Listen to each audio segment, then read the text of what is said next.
Hello tout le monde, on est super content de vous retrouver ici pour le lancement de nos podcasts. Pour ceux qui ne nous connaissent pas, nous sommes l'agence de mannequins Perfect Model, créée il y a 27 ans par Laetitia Joly, ancienne mannequin, et son mari Vincent Joly, entrepreneur. On vous expliquera au fil de nos différents podcasts comment la vision du mannequinat a pu évoluer, mais également celle du milieu de l'image, en passant par des échanges avec des marques, des photographes, des maquilleurs, des coiffeurs, des studios photos et bien plus encore. Pour ce premier podcast, à l'occasion de la Journée de la Femme, nous mettrons en lumière 5 portraits de mannequins au parcours unique et riche en accomplissements. Pour cet épisode, je suis avec Amina, mannequin curve chez Perfect Model depuis bientôt 8 mois. Amina, est-ce que tu peux nous parler un petit peu de toi ? Alors bonjour à tous, je m'appelle Amina, j'ai 24 ans, mais au moment où vous allez écouter ce podcast, ce sera mon anniversaire, le 8 mars, et j'aurai 25 ans. Alors pour me décrire un petit peu, je dirais que je suis très extravertie. J'adore avoir des journées super chargées.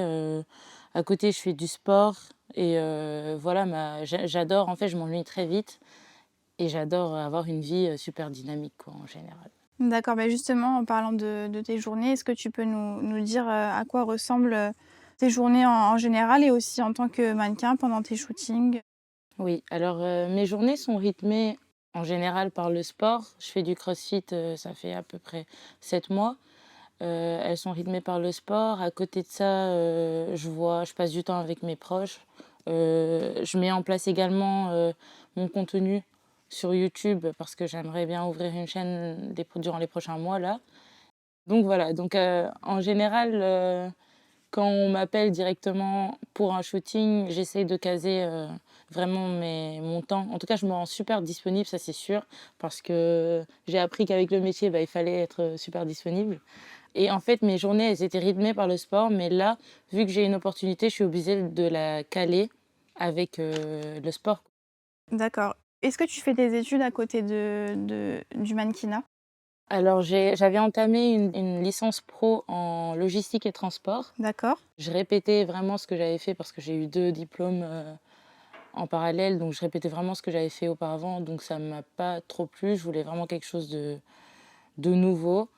Et avec le mannequinat, j'ai totalement arrêté pour me lancer à mon propre compte, À 100% ouais, du à coup. 100%. Donc c'est mon travail sur mon image et voilà. D'accord.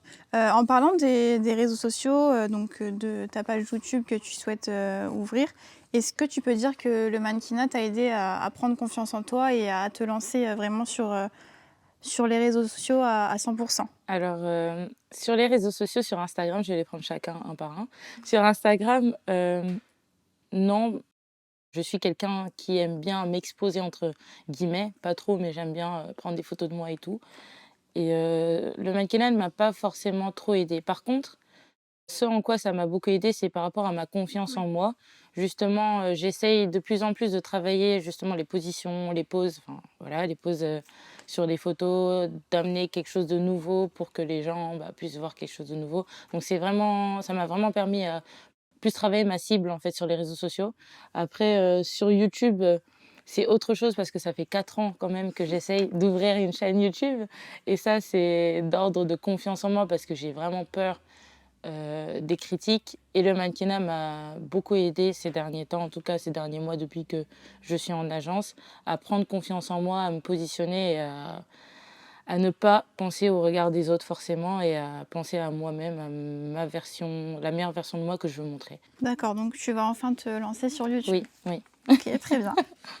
OK, et du coup, le mannequinat, c'est un métier qui te faisait rêver quand tu étais plus jeune ou c'est venu, comme ça du jour au lendemain? Alors non, pas du tout. Quand j'étais plus jeune, j'y pensais absolument pas. J'avais tendance à être la plus grande de ma classe à chaque fois, on m'appelait Girafe. Donc c'était vraiment pas, ce qui me venait en tête. Quand on est grande, en général, on nous associe au basket et au mannequinat forcément. Avec le temps, je sortais, je me montrais dans la rue et cetera et j'avais des compliments en fait de l'extérieur parce que j'étais grande, j'avais une belle peau, voilà. Forcément ça plaît, c'est gratifiant et c'est à ce moment-là que ça crée un espèce de déclic en moi et c'est à ce moment-là que j'ai commencé à penser un petit peu au mannequinat. Mais avant, pas du tout, c'était vraiment pas dans mes cordes. Moi, j'ai eu l'habitude de voyager, comme je l'ai dit tout à l'heure, je suis quelqu'un d'extraverti. Donc je voulais vraiment m'orienter vers quelque chose, comme par exemple la communication ou le marketing ou le commerce. Mais le mannequinat, c'était pas du tout, dans mes pensées, là. OK.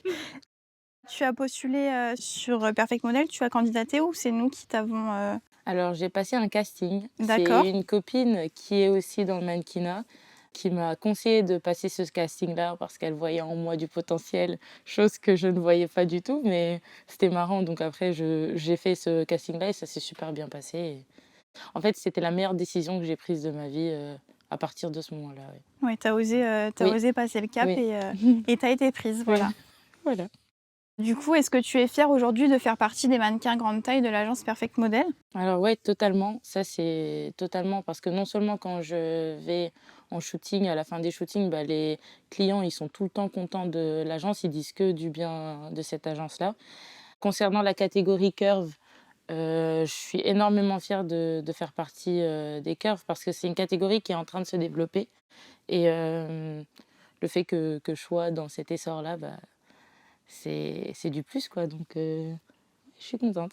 Au niveau de la relation que tu as avec ton corps, lorsque tu as commencé, est-ce qu'aujourd'hui tu as cette même relation ou est-ce que ça t'a permis de voir, autre chose grâce au mannequinat? OK, alors c'est une très, très bonne question, parce que, enfin le rapport que j'ai avec mon corps, il a évolué ces 3 dernières années en tout cas, parce que je suis passée, d'un stade corporel à 65 kilos pour 1,80 m à 95 kilos pour 1,80 m. Quand je pesais 65 kilos, je j'avais pas forcément de problème de confiance en moi. À partir du moment où j'ai pris du poids, c'est là que ça s'est imposé. On me le faisait pas forcément remarquer, à l'extérieur, mais c'est moi, avec mon corps, j'avais vraiment pas confiance en moi, et c'est drôle et paradoxal à la fois parce que c'est à cette période-là, quand je n'avais pas confiance en moi, que je suis entrée en agence. Alors qu'en général, l'idée, qu'on a des mannequins en général, c'est des personnes, voilà, qui ont super confiance en elles et cetera. Alors que moi, pas du tout et c'est un travail que enfin, je travaille dessus, avec le temps. Je travaille sur ça plutôt et oui, voilà, donc ça a été vraiment un challenge. J'avais pas du tout confiance en moi et aujourd'hui, je suis vraiment fière de la personne que je suis physiquement parce que ça se voit avec ma manière de parler et tout, que j'ai plus confiance en moi et aujourd'hui, je fais un XL et je veux rester dans mon XL. Le sport, mes objectifs sportifs, ils ont changé. Pas avant, je voulais maigrir. Aujourd'hui, je veux rester comme je suis, me tonifier, prendre du muscle et cetera et en fait, mes objectifs sont plus axés sur la meilleure version de moi-même physiquement et également sur une alimentation saine et un sport, régulier, quoi, donc voilà. C'était vraiment un challenge pour moi et le mannequinat m'a vraiment boostée et aidée en même temps. Bon voilà, c'est ça. Super, parfait. Et du coup, en parlant des mannequins curves, est-ce que, selon toi, il y a encore des progrès à faire sur, la mentalité des personnes, que ce soit, en général ou même dans le monde du mannequinat? Alors, des progrès, il y en a toujours, je pense, à faire dans cette, catégorie-là. Je vais prendre un exemple parce que c'est de ça dont j'ai entendu le plus parler ces temps-ci. C'est par rapport à la publicité, Always Platinum avec la mannequin curve qui fait de la patinoire. À chaque fois que j'aborde, le métier du mannequinat et la catégorie curve, on me donne toujours cet exemple-là. C'est juste pour montrer en fait que dans la tête des gens, c'est en train de venir le fait de voir plusieurs silhouettes différentes, plusieurs, teintes différentes, plusieurs, voilà, plusieurs corpulences différentes et sans trop forcément le placer dans le côté péjoratif, du domaine. Donc, le progrès, il est là. Après, en Europe, c'est différent qu'aux États-Unis, voilà, qu'en Amérique. Mais, je trouve que là, on est en plein essor. Ça se voit de plus en plus, c'est beau. Je trouve ça très, très beau parce que, voilà, on demande, plus de diversité et cetera. Ouais, c'est vraiment Oui, en train de se développer, ouais. Ouais, c'est le développe enfin, le progrès, il est là et ça se voit. Maintenant, il faut travailler, quoi. Il faut montrer de plus en plus de curves, de shape, de teintes et cetera pour que ça soit de plus en plus accepté et qu'on brise, les stéréotypes justement du skinny tout le temps, always, fine et tout ouais. ça donc c'est cool, voilà. OK. Est-ce que tu peux nous dire, quel a été le moment le plus difficile pour toi dans ce métier et le moment le plus bénéfique? Alors le moment le plus difficile, le moment le plus compliqué, franchement, c'était de défiler devant des personnes. C'était vraiment catastrophique parce que j'avais super peur du regard des gens, j'en parlais tout à l'heure. Et en fait, à ce moment-là, j'étais vraiment focus sur, le fait qu'il fallait que je le fasse, j'étais obligée de le faire. Je sais pas, en fait, l'adrénaline, elle est tellement là qu'au final, tu vas le faire, tu vas bien le faire et tu vas pas forcément t'en rendre compte. Et pour moi, c'était vraiment un challenge, vraiment défiler. C'est différent de poser, devant un objectif, c'est vraiment différent. Faut qu'on arrête d'associer ça. C'est pas parce que tu es à l'aise devant un appareil photo que tu seras à l'aise de marcher devant les autres. Et franchement, ce moment-là, c'était vraiment le plus compliqué pour moi. Après, le moment le plus bénéfique, ça, c'est un moment qui se répète au fur et à mesure quand je travaille, c'est de voir la satisfaction des clients à la fin d'un shooting. Puis même, ça se sent et voilà, c'est vraiment super gratifiant, quoi. Donc, voilà. Super. Est-ce que du coup, tu as des petits conseils à donner, aux personnes qui hésitent encore, de se lancer dans ce monde-là? Oui, foncez. Franchement, il faut foncer parce que en tout cas, dans la catégorie curve foncée, je rencontre encore des filles qui sont magnifiques, qui ont des formes, et cetera. Elles se sentent stigmatisées à partir du moment où on leur dit: «Tu devrais être modèle curve». Parce que forcément, ça c'est d'ordre du progrès dont on parlait tout à l'heure. Les gens, ils vont plus avoir, tendance à avoir des mots péjoratifs sur le domaine, en mode, «Oui, ah, tu mannequin grosse» entre guillemets. Enfin, ils vont mettre des mots péjoratifs sur la catégorie alors que pas du tout.